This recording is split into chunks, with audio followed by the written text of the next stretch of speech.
ja toimii myöskin varmasti hyvänä lämmittelynä sitten itse kilpailulle, jossa Juha Kankkunen ajaa Citroenin autoa ja taistelee tuosta legendarisesta mestaruudesta, mutta nyt siis tämä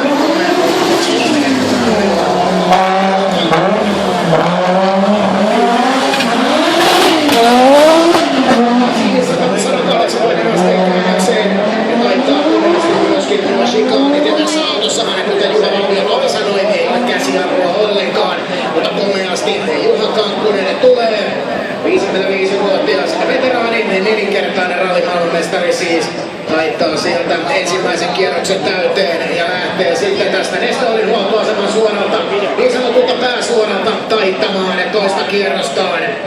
Verryhmän audella ja tätä Kalatarta ei pitkään aikaan ole tosi toimissa nähty, mutta nyt se on mestarin käsissä.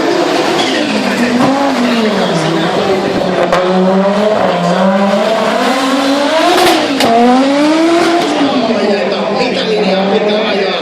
Toisa kertaa takaisin, kun tulee näiden shikaanien kautta. Ja kepittää jälleen tuon toisen kierroksen täyteen.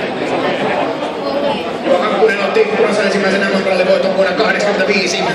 Kilpailu oli silloin legendaarinen Safari-ralli. Ja nyt täällä Helsingin kaduilla sitten kurku auki ja kolmannelle kierrokselle pääsuoralta lähtee Kankkunen. Ja antaa edelleen hyvää kyytiä. Voi sanoa, että näissä olosuhteissa, jos täällä selostamossa on tällä hetkellä todella kuuma.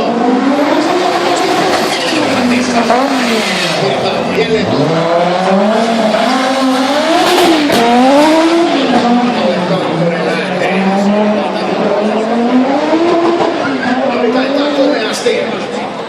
Sebastian